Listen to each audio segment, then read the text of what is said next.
Bismillah, assalamualaikum, halo semuanya. Semoga dalam keadaan sehat selalu dan tentunya selalu bahagia juga ya.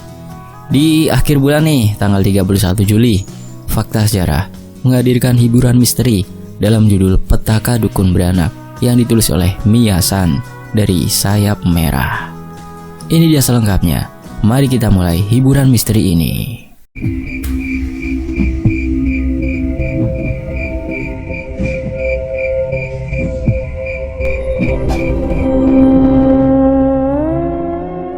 Ratmi, waktumu telah tiba.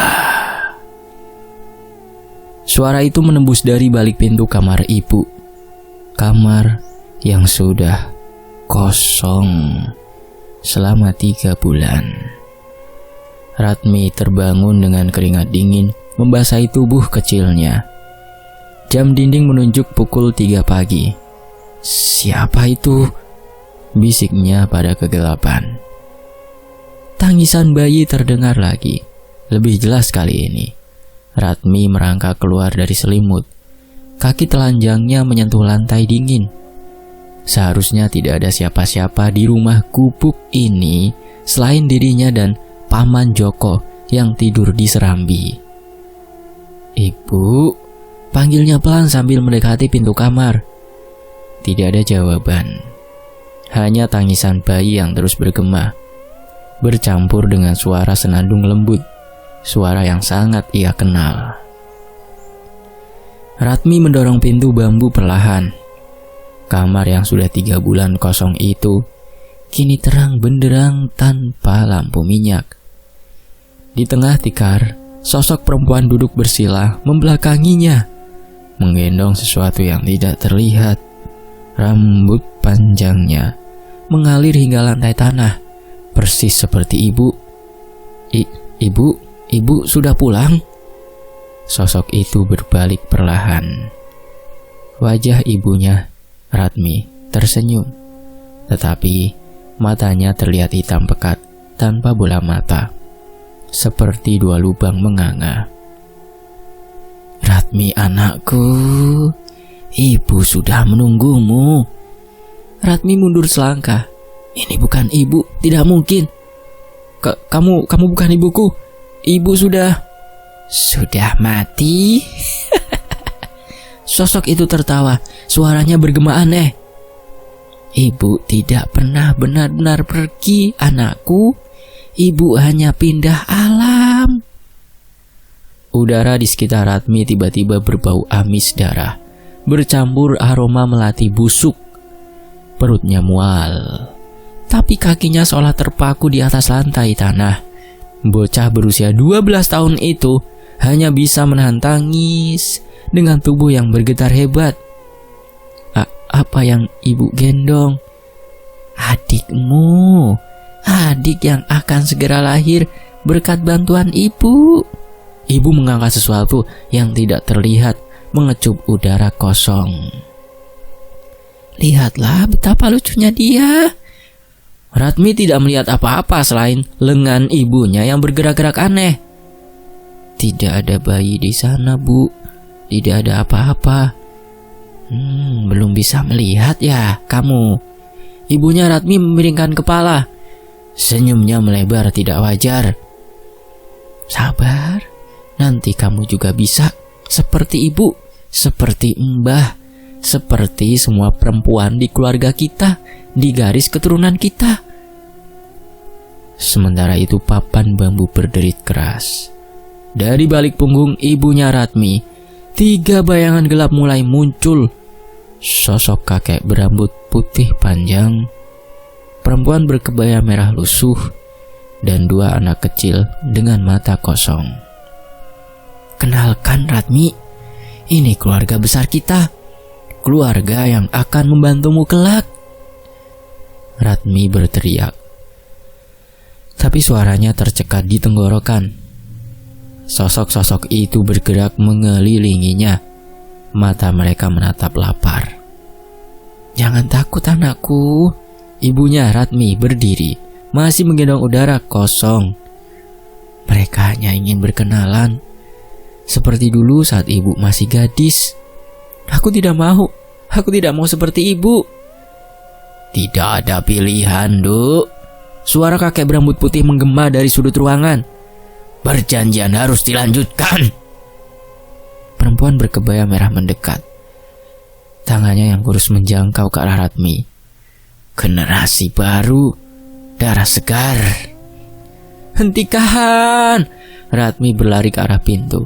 Tapi tiba-tiba pintu tertutup rapat, tidak bisa didorong. Ibunya Ratmi tertawa lagi. Kamu tidak bisa lari, anakku. Darah kita sama, takdir kita sama. Sementara itu, lemari kayu tua di sudut ruangan mulai berguncang hebat. Piring-piring tanah liat berserakan, foto-foto keluarga dalam bingkai bambu berjatuhan. Cermin kecil pecah dengan suara menggelegar. Lihat betapa senangnya mereka menyambutmu, kata ibunya sambil berputar-putar dengan bayi yang tidak kasat mata di pelukannya. Ratmi menggedor pintu sekuat tenaga. Paman Joko, Paman! Dia tidak akan bangun. Mereka membuatnya tidur pulas. Sosok anak-anak kecil mulai bernyanyi dengan suara sumbang. Ratmi, Ratmi, saatnya bermain, saatnya belajar. Belajar apa? Teriak Ratmi. Air matanya mengalir deras. Belajar menolong, belajar melayani, seperti yang selalu dilakukan keluarga kita.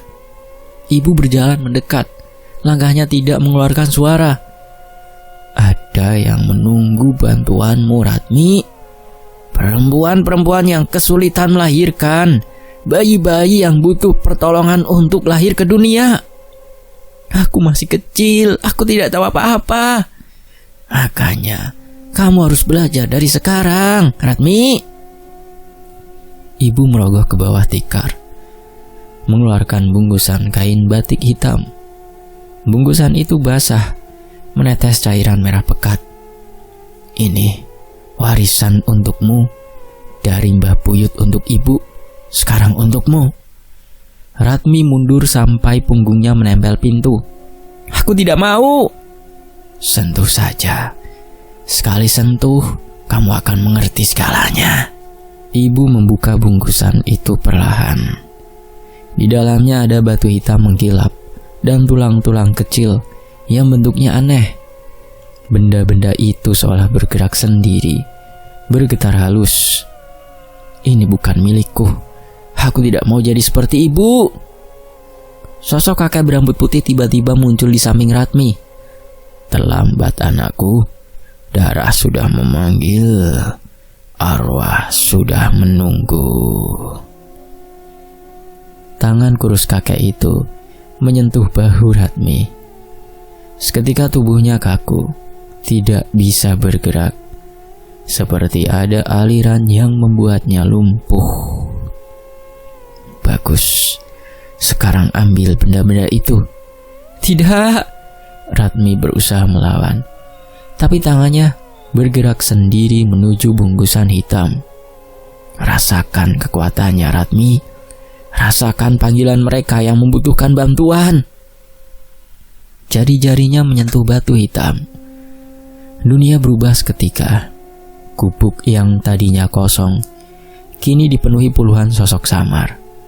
Mereka berdiri di setiap sudut, menatap Ratmi dengan mata kosong yang menuntut. Perempuan-perempuan hamil dengan perut terbuka, bayi-bayi yang tubuhnya tidak sempurna, orang tua dengan mulut menganga. Tolong kami! Suara mereka berkumandang bersamaan. Tolong kami lahir, tolong kami mati, tolong kami! Ratmi berteriak sekuat-kuatnya. Suaranya memecah keheningan malam. Tapi tidak ada yang datang menolongnya. Selamat bergabung dengan keluarga besar kita, Ratmi. Ibu mengecup keningnya dengan bibir dingin. Sekarang kamu adalah bagian dari mereka. Bagian dari kami semua. Batu hitam di tangannya terasa panas membara, menyatu dengan kulit. Tulang-tulang kecil bergerak di sekitar jarinya seperti ulat. Ratmi merasakan sesuatu yang gelap dan dingin mengalir dalam darahnya mengubah sesuatu dari dalam. Esok pagi akan ada yang manggilmu, perempuan muda yang kesulitan melahirkan. Kamu harus membantu. Aku tidak bisa. Kamu bisa. Sekarang kamu sudah bisa melihat mereka, bisa merasakan panggilan mereka, seperti ibu dulu.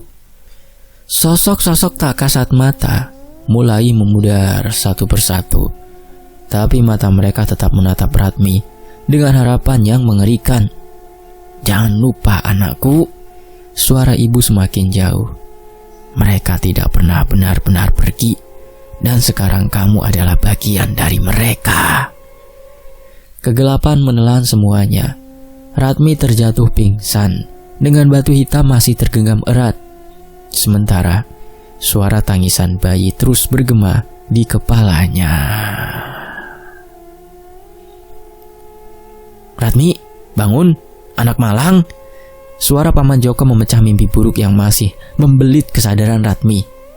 Bocah itu membuka mata dengan nafas terengah-engah. Keringat dingin membasahi tubuhnya yang gemetar. Ada apa dengan kamu? Dari tadi berteriak-teriak. Paman Joko duduk di pinggir kasur sambil menyeka keringat di dahi keponakannya. Ratmi menatap sekeliling. Ini kamar tidurnya yang biasa, bukan kamar ibu yang menyeramkan. Sinar matahari pagi menyusup melalui celah-celah bambu. Tapi tangannya masih terkepal erat, seolah masih menggenggam sesuatu. Paman, tadi malam ibu datang. Ada sosok-sosok aneh di kamar ibu. Mimpi, Ratmi. Kamu terlalu banyak pikiran. Paman Joko menggeleng sambil menyiapkan segelas air. Sudah 3 bulan ibumu meninggal. Kamu harus mulai melupakannya. Bukan mimpi. Ratmi membuka kepalan tangannya, kosong. Tidak ada batu hitam atau tulang-tulang aneh seperti dalam mimpinya. Rasanya nyata sekali, Paman. Seperti waktu kita di desa Majasto dulu. Wajah Paman Joko berubah pucat. Gelas di tangannya hampir terjatuh. Kamu masih ingat desa Majasto? Tentu saja ingat, Paman. Waktu itu aku 7 tahun. Kita naik motor tua, Paman. Ibu bilang mau mengunjungi Mbah Buyut yang sakit. Paman Joko terdiam lama.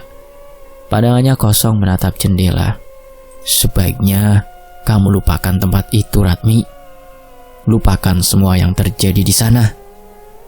Kenapa, Paman? Memangnya ada apa dengan desa Majasto? Karena... Paman Joko menghela nafas panjang. Karena disitulah semua dimulai. Disitulah ibumu berubah. 5 tahun silam, motor bebek tua itu melaju tertatih-tatih di jalan tanah yang berlubang. Ratmi duduk di tengah antara ibu dan Paman Joko. Perutnya mual karena guncangan dan bau asap knalpot yang menyengat. Masih jauh, Bu? Tanya Ratmi kala itu sambil menahan mual. Sebentar lagi sampai, sayang. Mbah Buyut sudah menunggu kita. Ibu memeluk Ratmi lebih erat. Kala itu, mata ibu masih jernih dan hangat, bukan hitam pekat seperti dalam mimpi semalam. Siapa sebenarnya Mbah Buyut itu, Bu? Kok aku tidak pernah bertemu beliau?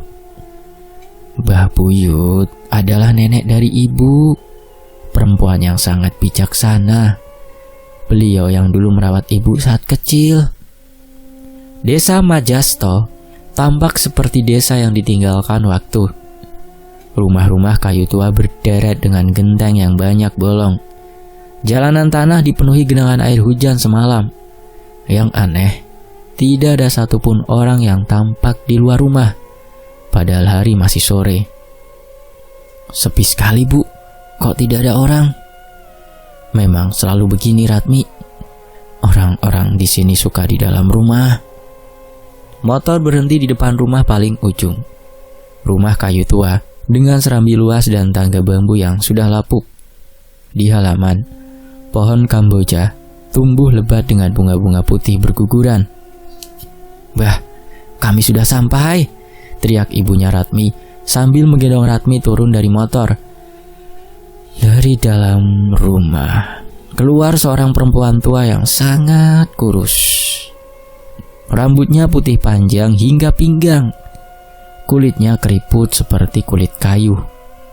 Yang paling mencolok adalah matanya yang sangat jernih, seolah bisa menembus jiwa.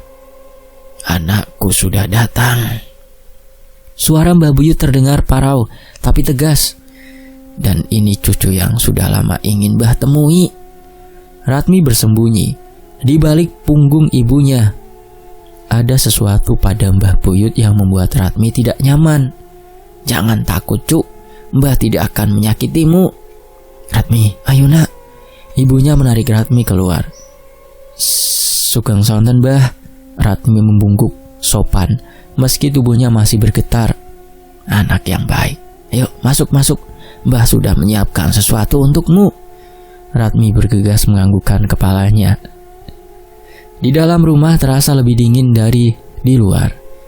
Dinding kayu dipenuhi foto-foto hitam putih perempuan-perempuan dengan pakaian zaman dulu. Di sudut ruangan ada meja kecil dengan berbagai sesajen dan dupa yang mengepul. "Duduk di sini, Cuk." Mbah Buyut menepuk tikar pandan di depannya. "Mbah ingin bicara denganmu." Ibunya Ratmi dan Paman Joko duduk agak menjauh. Wajah mereka tegang, seolah menunggu sesuatu yang penting. "Ratmi, tahu tidak kenapa Mbah Buyut memanggil kamu ke sini?" "Tidak, Mbah. Ibu bilang Mbah sedang sakit." Mbah Buyut tertawa, tapi suaranya tidak terdengar riang. "Mbah memang sakit, Cuk. Sakit karena harus menyerahkan warisan ini pada seseorang." "Warisan apa, Mbah?" Mbah Buyut mengeluarkan sebatang rokok yang dibuat dari daun jagung kering. Rokok itu dibakar dengan korek api kayu. Asapnya berbau aneh, seperti campuran daun busuk dan kemenyan. "Hirup asap ini, Cuk. Cukup sedikit saja." "Mbah, Ratmi masih kecil, Mbah," protes ibunya. "Dia harus tahu, anakku. Dia harus melihat apa yang selama ini tidak bisa dia lihat." Ratmi menatap ibunya mencari persetujuan. Ibunya mengangguk pelan dengan wajah sedih. Baik, Mbah." Ratmi menghirup asap rokok daun jagung itu. Rasanya pahit dan pedas, membakar tenggorokan. Seketika kepalanya pusing, pandangannya kabur. "Sekarang lihat sekelilingmu, Cuk. Katakan apa yang kamu lihat." Ratmi mengerjapkan mata beberapa kali. Ruangan yang tadinya hanya berisi mereka berempat, kini dipenuhi sosok-sosok samar. 3 sosok yang sama seperti dalam mimpinya. Kakek berambut putih, perempuan berkebaya merah, dan 2 anak kecil. Ada orang-orang aneh di sini, Mbah." Mbah Buyutnya menganggukkan kepala sambil tersenyum samar. Siapa mereka, Mbah?" "Kakek berambut putih di pojok, perempuan berbaju merah, dan anak-anak kecil. Mereka menatapku terus, Mbah." Mbah Buyut mengangguk puas. "Bagus, kamu memang keturunan asli keluarga ini." "Siapa mereka, Mbah? Kenapa mereka ada di sini?" Ibunya Ratmi dan Paman Joko hanya bisa duduk dengan gelisah. "Mereka adalah keluarga kita, Cuk. Leluhur yang sudah mati tapi masih setia membantu. Mereka yang membuat perempuan-perempuan di keluarga kita bisa membantu persalinan yang sulit." Ratmi menatap takut pada sosok-sosok itu. Mereka bergerak mendekati. Mata kosong mereka menatap lapar. "Aku takut, Mbah." "Wajar. Ibumu dulu juga takut saat pertama kali melihat mereka." Benarkah, Bu?" Ibu mengangguk dengan mata berkaca-kaca. "Sangat takut, sayang. Tapi lama-kelamaan terbiasa." Kenapa mereka membantu kita?" Tanya Ratmi masih dengan suara bergetar. Karena ada perjanjian lama, Cuk. Nenek moyang kita dulu pernah berjanji akan melayani mereka turun-temurun. Sebagai gantinya, mereka membantu kita memiliki kemampuan khusus. Kemampuan apa? Membantu persalinan yang sulit, menyelamatkan ibu dan bayi yang seharusnya mati. Tapi tentu saja ada harganya. Sosok kakek berambut putih tiba-tiba berbicara dengan suara yang bergema. Setiap pertolongan yang kalian berikan, kami mendapat 1 jiwa. Itulah perjanjiannya. Ratmi melompat kaget. Dia bisa bicara. Tentu saja, mereka makhluk cerdas, bukan hantu biasa, jawab Mbah Buyut. Dan sekarang saatnya Mbah menyerahkan warisan ini. Mbah Buyut bangkit dan mengambil bungkusan kain batik hitam dari balik meja. Bungkusan yang sama seperti dalam mimpi Ratmi. Ini benda-benda pusaka keluarga kita.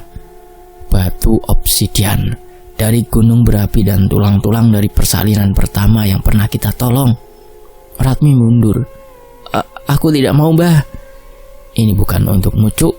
Ini untuk ibumu. Tapi suatu hari nanti akan menjadi milikmu juga. Ibunya Ratmi menerima bungkusan itu dengan tangan gemetar. Begitu tangannya menyentuh kain pembungkus, wajahnya berubah pucat dan matanya tiba-tiba kosong. Bagaimana rasanya, anakku? Tanya Mbah Buyut. Aku bisa merasakan mereka, Mbah. Panggilan dari perempuan-perempuan yang butuh bantuan. Rasa sakit mereka, ketakutan mereka. Bagus, sekarang kamu sudah resmi menjadi dukun beranak. Mereka akan membimbingmu. Perjalanan pulang di kala itu terasa mencekam. Ibunya Ratmi tidak banyak bicara. Sesekali meringis seolah kesakitan. Yang lebih aneh, setiap kali mereka melewati belokan tajam, motor tiba-tiba oleng tanpa sebab. Hati-hati, Joko, teriak ibunya Ratmi saat motor hampir masuk parit. Ada apa ini? Motornya seperti ditarik, keluh Paman Joko sambil memegang stang lebih erat. Ratmi menoleh ke belakang. Sosok kakek berambut putih berdiri di tengah jalan, tersenyum mengerikan. Tangannya terentang seolah menarik motor mereka. Ibu, lihat, kakek itu di belakang. Ibu menoleh dan wajahnya semakin pucat. Joko, gas lebih kencang. Jangan sampai kita terjatuh. Motor melaju kencang meninggalkan sosok itu. Malam itu, dalam perjalanan pulang, Ratmi bertanya, Bu, kenapa kita harus mewarisi ini? Kenapa tidak menolak saja? Ibu memeluk Ratmi lebih erat. Karena kalau kita menolak, mereka akan mengambil nyawa kita, sayang. Seperti yang terjadi pada sepupu ibu dulu. Ada yang menolak? Ada. Bule Sari. Dia menolak menjadi dukun beranak. Seminggu kemudian, ditemukan mati di sumur dengan kondisi yang mengerikan.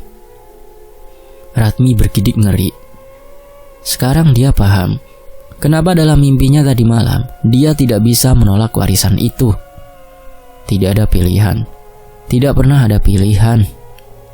Jadi kita terpaksa melakukan ini selamanya. Sampai ada yang menggantikan kita, sayang.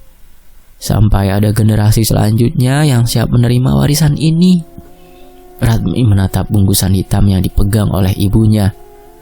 Benda yang akan mengubah hidup mereka selamanya. Benda yang suatu hari nanti akan menjadi miliknya. Dan di kejauhan, sosok kakek berambut putih masih mengikuti mereka dengan senyum aneh yang tidak pernah hilang. Itulah peristiwa 5 tahun yang lalu, ketika Ratmi masih berusia 7 tahun. Dan kembali ke masa kini saat Ratmi sudah berusia 12 tahun, menginjak akil balik. Paman, kita harus membuang benda itu, Paman. Ratmi mencengkram lengan Paman Joko dengan kuat. Keringat dingin masih membasahi tubuhnya setelah menceritakan mimpi mengerikan tentang sosok-sosok gaib yang menuntunnya meneruskan warisan keluarga. "Kamu yakin, Ratmi? Ibumu bilang kalau benda-benda itu dibuang?" Belum sempat Paman Joko menyelesaikan katanya, Ratmi memotong. "Aku tidak peduli, Paman. Aku tidak mau menjadi seperti ibu." Paman Joko menatap keponakannya yang berusia 12 tahun itu dengan hati berat. Wajah Ratmi pucat, mata merah dari tangisan. Tubuh kurus semakin mengecil karena ketakutan yang terus menghantuinya. "Baik, kita coba. Tapi kalau terjadi sesuatu yang buruk..." "Tidak akan terjadi apa-apa, Paman. Kita akan bebas dari kutukan ini." Mereka bergegas ke kamar almarhumah Ibu Ratmi. Ruangan itu masih sama seperti malam mimpi buruk kemarin. Bedanya, kini sinar matahari siang menerangi setiap sudut yang gelap. Tidak ada sosok mengerikan. Tidak ada aroma amis darah. "Di mana kamu melihat bungkusan hitam itu?" tanya Paman Joko sambil menggeser tempat tidur. "Di bawah sini, Paman. Rasanya sangat nyata." Ratmi berlutut dan meraba-raba lantai kayu. Tangannya tiba-tiba menyentuh sesuatu yang dingin dan keras. Sebuah kotak kayu kecil tersembunyi di celah papan lantai. "Ketemu, Paman!" Paman Joko membantu mengeluarkan kotak itu. Begitu terbuka, aroma menyengat langsung menyeruak keluar. Di dalamnya terdapat bungkusan kain batik hitam yang persis seperti dalam mimpi Ratmi.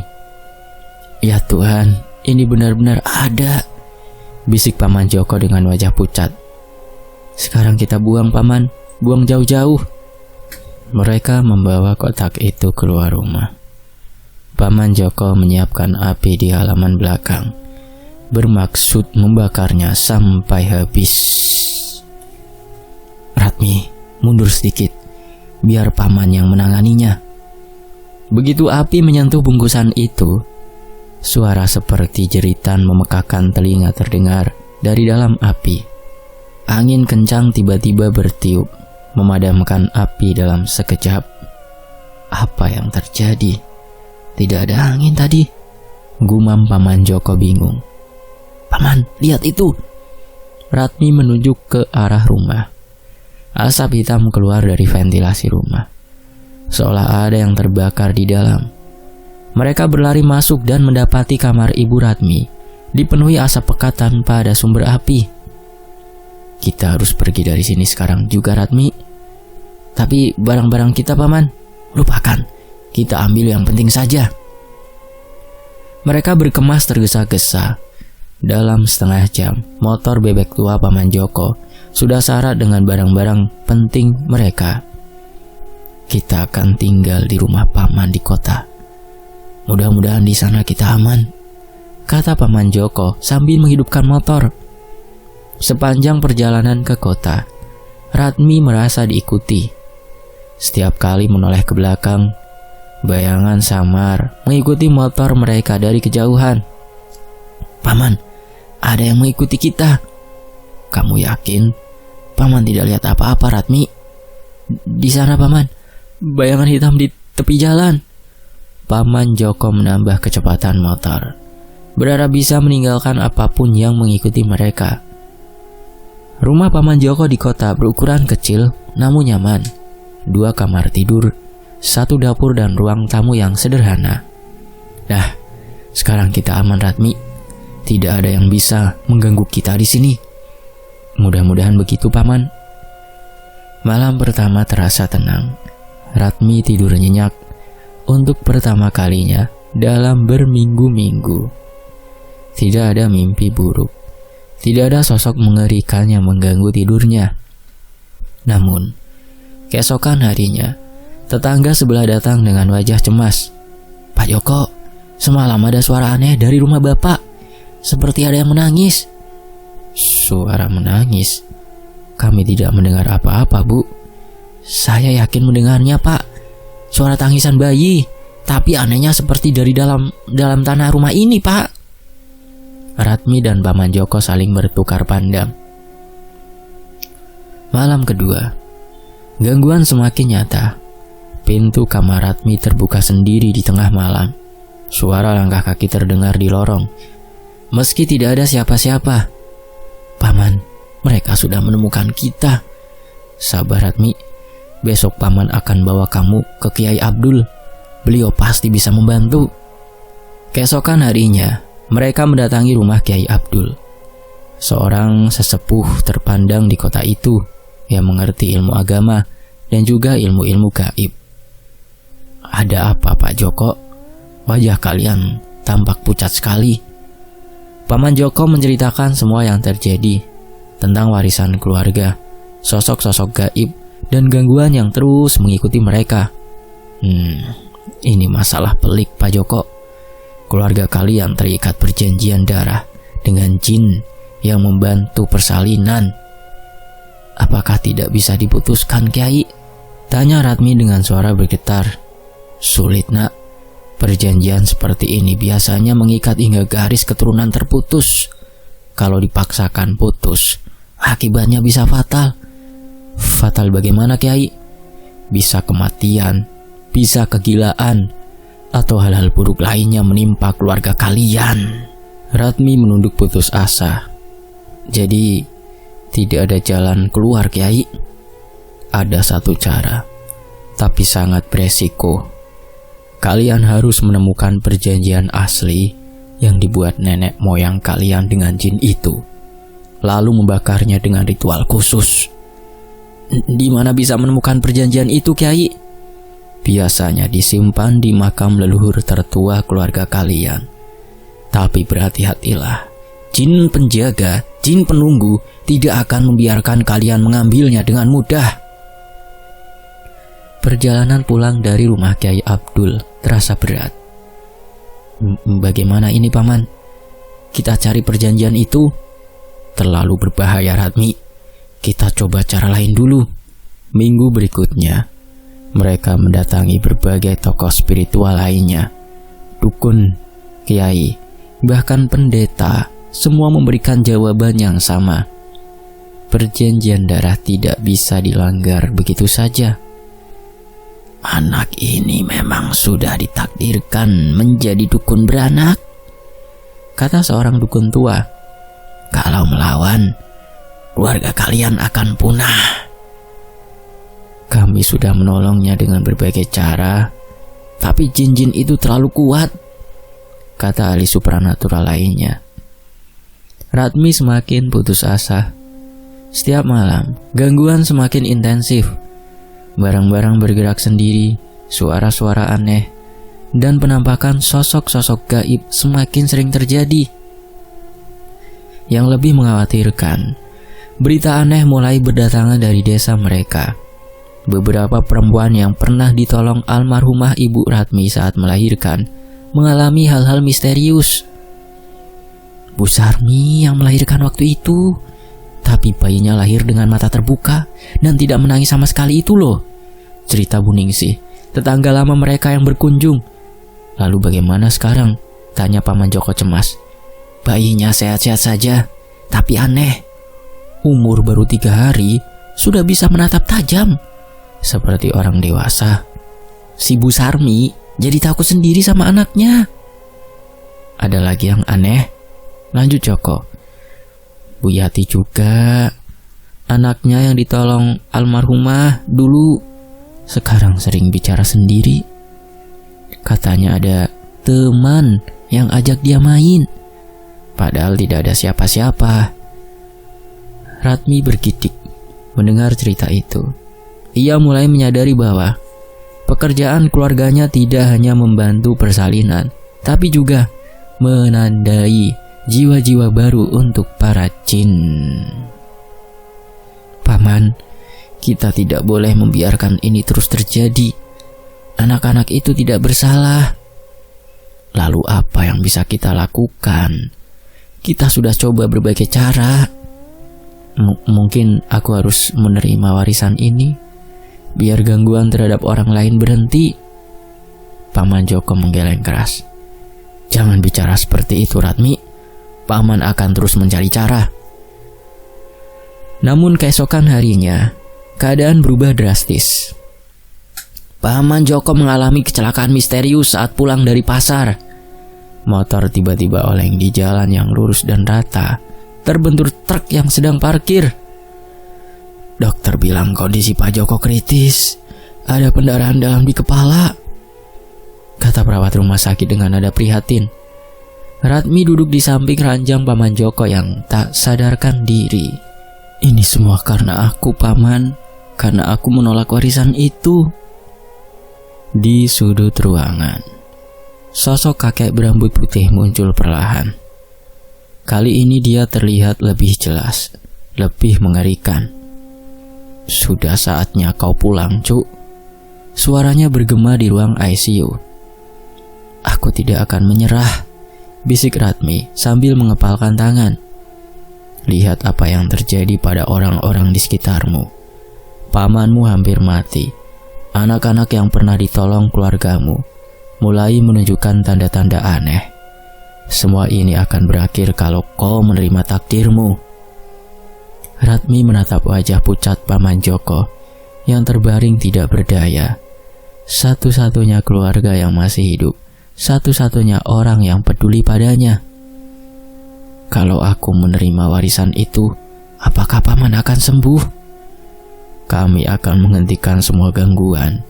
Pamanmu akan pulih. Anak-anak di desamu akan normal kembali. Tapi aku masih kecil. Bagaimana aku bisa menjadi dukun beranak? Sosok perempuan berkebaya merah muncul di samping kakek berambut putih. Wajahnya cantik, namun pucat seperti mayat. Kami akan mengajarimu, adik kecil, seperti yang kami ajarkan pada ibumu, nenekmu, dan leluhur-leluhur sebelumnya. Kalian akan menguasaiku seperti yang kalian lakukan pada ibuku, tanya Ratmi. Bukan menguasai, kami akan menjadi bagian darimu. Kau akan memiliki kemampuan luar biasa untuk membantu persalinan yang sulit. Ratmi terdiam lama. Ia menatap Paman Joko yang nafasnya semakin lemah, lalu menoleh ke jendela rumah sakit. Berapa lama aku harus melakukan ini? Sampai ada keturunanmu yang siap menggantikan, atau sampai garis keturunan keluargamu terputus.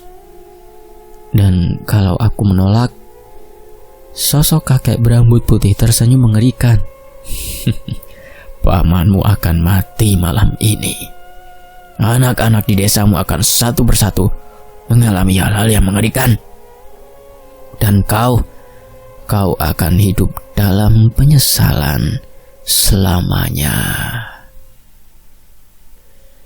Ratmi terbangun dengan nafas tersengal. Keringat dingin membasahi sekujur tubuhnya.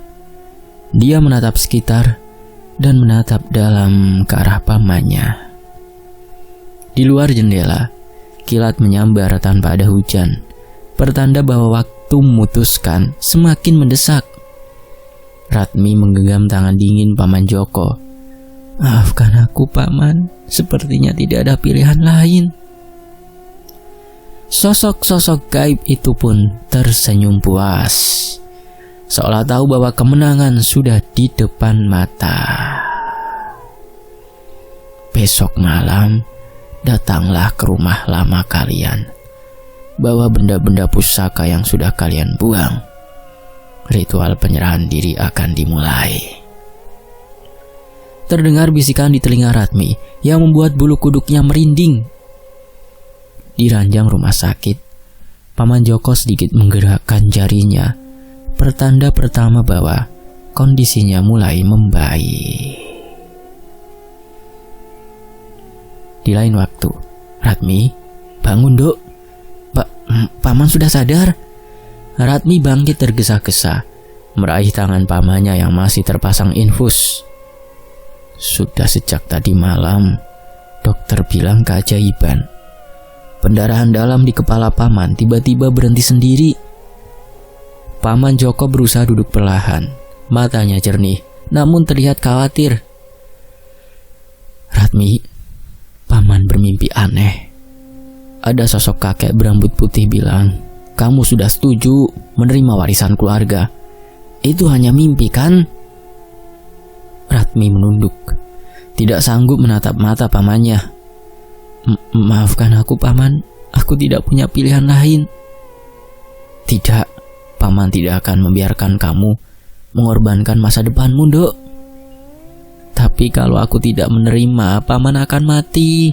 Anak-anak di desa juga akan terus menderita karena ulahku. Air mata mengalir di pipi kurus Ratmi. Malam ini aku harus kembali ke rumah lama. Ritual penyerahan diri akan dimulai. Matahari mulai tenggelam ketika Ratmi turun dari angkot di pertigaan jalan menuju desanya. Setiap langkah terasa berat, seolah ada yang menarik kakinya ke bawah. Kamu datang tepat waktu. Suara kakek berambut putih menyambutnya di halaman rumah. Kali ini sosoknya terlihat sangat jelas. Mata hitamnya berkilat di bawah sinar bulan. Masuklah. Pintu rumah terbuka sendiri dengan suara berderit panjang. Ruang tengah berubah total. Lantai kayu ditutupi kain hitam. Di tengahnya, lingkaran yang digambar dengan darah kering. Lilin-lilin hitam menyala di setiap sudut. Nyalanya bergoyang tanpa angin. Duduk di tengah lingkaran itu, sosok perempuan berkebaya merah muncul dari balik pintu. Rambutnya panjang, terurai, menutupi wajah dinginnya. Sosok-sosok anak kecil mulai bermunculan dari berbagai sudut ruangan, berpakaian compang-camping, mata kosong menatap tanpa berkedip. Jumlah mereka terus bertambah hingga memenuhi seluruh ruangan. Mereka adalah anak-anak yang gagal dilahirkan. Arwah-arwah terjebak di antara dunia. Tugasmu membantu mereka menemukan jalan. Ratmi melangkah menuju tengah lingkaran. Begitu kakinya menginjak garis darah kering, sensasi dingin menjalar ke seluruh tubuh. Sekarang, keluarkan benda-benda pusaka. Ratmi bergegas menganggukkan kepalanya. Dengan tangan gemetar, Ratmi mengeluarkan bungkusan kain batik hitam berisi batu obsidian hitam, mengkilap, dan beberapa tulang kecil yang menguning. Pegang batu itu dengan kedua tanganmu. Begitu jari-jari Ratmi menyentuh permukaan batu dingin, kilatan cahaya hitam menyilaukan matanya. Dunia berubah dalam sekejap. Ruangan terasa benderang.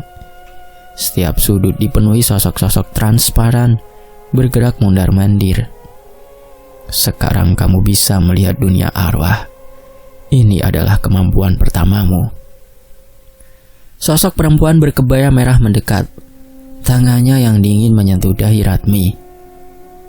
Kemampuan kedua, kamu bisa merasakan kehadiran mereka dari jarak jauh. Kepala Ratmi berdenyut hebat. Tiba-tiba, ia bisa merasakan kehadiran arwah-arwah di seluruh desa, seperti radar mendeteksi sinyal. Dan kemampuan terakhir, sosok-sosok anak kecil mengelilingi Ratmi. Tangan-tangan kecil menyentuh tubuhnya dari segala arah. Sensasi dingin seperti terjun ke air es, membekukan darahnya. Kamu bisa membantu persalinan sulit dengan memanggil arwah-arwah ini. Mereka akan masuk ke tubuh itu, tubuh ibu yang melahirkan, lalu memberikan kekuatan ekstra. Tapi sebagai gantinya, setiap bayi yang berhasil dilahirkan akan membawa tanda dari kami. Seperti anak-anak yang aneh itu, tanya Ratmi. Tepat. Ya, mereka akan menjadi jembatan antara dunia manusia dan arwah. Suatu hari, salah satu dari mereka akan menggantikanmu. Ratmi menelan ludah dengan susah payah. Energi tersedot keluar dari tubuh Ratmi, digantikan sesuatu yang asing dan dingin. Kami tidak menguasaimu, anak kecil. Kami menjadi bagian darimu, seperti darah yang mengalir di pembuluh nadimu. Sosok perempuan berkebaya merah mengulurkan tas kecil berisi ramuan-ramuan aneh. Ini untuk membantumu. Ramuan pelancar persalinan, minyak urut khusus, dan dupa untuk memanggil kami, saat dibutuhkan. Ratmi hanya bisa mengangguk pasrah. Sekarang ritual selesai, kamu resmi menjadi dukun beranak termuda di daerah ini. 3 hari kemudian, panggilan pertama datang. Bu Siti mengalami persalinan sulit. Bayinya sungsang. Dukun kampung sudah menyerah. Di rumah Bu Siti, Ratmi meletakkan tangannya di perut Bu Siti yang tersengal-sengal. Dengan mata barunya, ia melihat sosok-sosok anak kecil berkerumun di sekitar kasur. "Bantu aku," bisik Ratmi pelan. Sosok-sosok anak kecil menyelinap masuk ke tubuh Bu Siti. Kontraksi menguat. Bayi bergerak ke posisi benar. Setelah 1 jam perjuangan, bayi laki-laki lahir selamat. Namun, Ratmi melihat sesuatu mengganggu. Mata bayi yang baru lahir itu sesekali menatap sudut ruangan, seolah melihat sesuatu yang tak terlihat orang lain. "Tanda sudah tertanam," bisik suara di telinganya. Anak ini akan menjadi jembatan dunia arwah. 2 tahun berlalu. Ratmi kini berusia 15 tahun. Namun wajahnya tampak jauh lebih tua.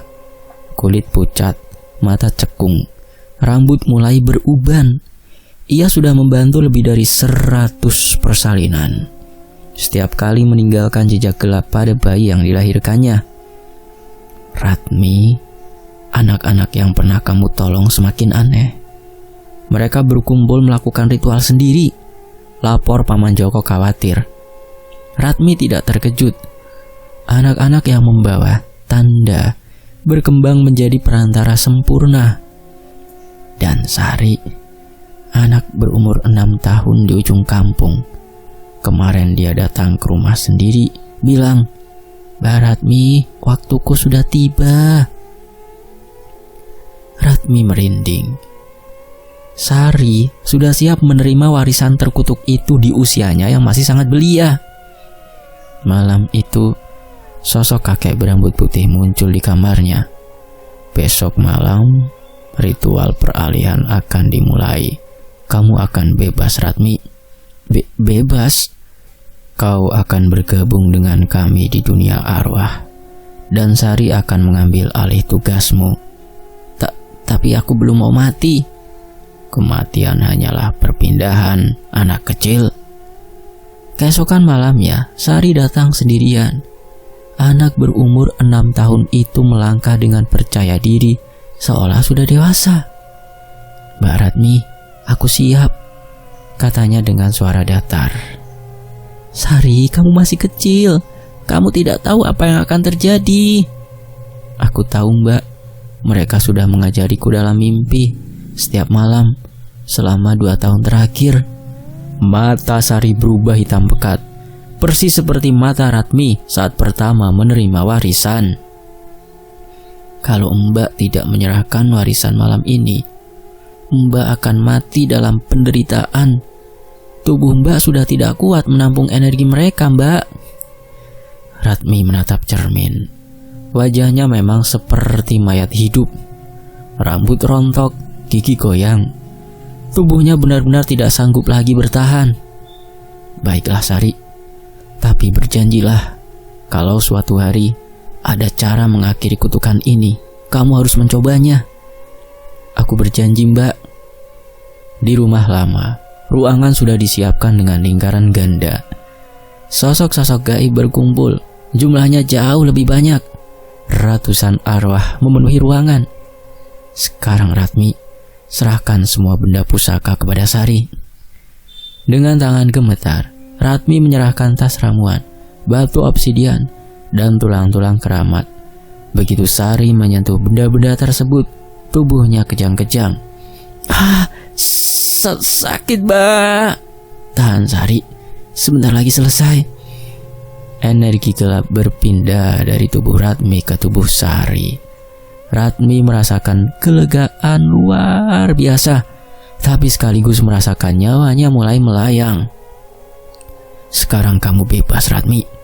Bergabunglah dengan kami." Tubuh Ratmi mulai transparan, perlahan berubah menjadi sosok arwah. Tubuh fisiknya hancur, tapi kesadarannya tetap utuh. "Sari, ingat janjimu." "Aku ingat, Mbak Ratmi."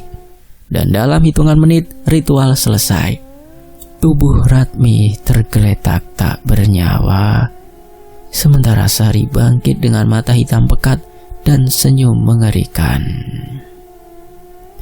"Selamat datang di keluarga kami, Ratmi," sambut sosok kakek berambut putih. Ratmi kini menjadi sosok gaib keempat. Ia melihat tubuhnya sendiri tergeletak, sementara jiwanya terperangkap selamanya dalam dunia arwah. Sari melangkah keluar dengan tas ramuan di tangan. Di kejauhan sudah terdengar tangisan bayi, panggilan pertamanya sebagai dukun beranak termuda yang pernah ada. "Dan siklus ini akan terus berlanjut," bisik Ratmi dengan suara yang sudah berubah menjadi gema mengerikan. "Sampai kapan?" tanya sosok perempuan berkebaya merah. "Sampai seseorang berhasil memutus perjanjian asli. Tapi itu tidak akan pernah terjadi karena perjanjian itu sudah ditulis dengan darah leluhur pertama kita." Mereka tertawa bersama. Suara tawa mengerikan bergema di malam sunyi. Di luar, Sari sudah mulai menjalankan tugasnya, menolong persalinan dengan bantuan arwah-arwah terkutuk, menanamkan tanda pada bayi-bayi baru lahir, melanjutkan warisan kegelapan yang tidak akan pernah berakhir. Ratmi kini menjadi bagian dari kutukan itu sendiri, terperangkap selamanya dalam siklus mengerikan yang telah berlangsung puluhan generasi. Tamat. Demikianlah sebuah kisah yang ditulis oleh Miasan dari Sayap Merah. Terima kasih untuk Miasan dan Sayap Merah, dan tentunya untuk semua teman-teman yang sudah menyimak hingga selesai. Saya mohon maaf kalau ada salah kata. Sampai jumpa di kisah berikutnya. Tetap di Fakta Sejarah. Alhamdulillah. Wassalamualaikum warahmatullahi wabarakatuh.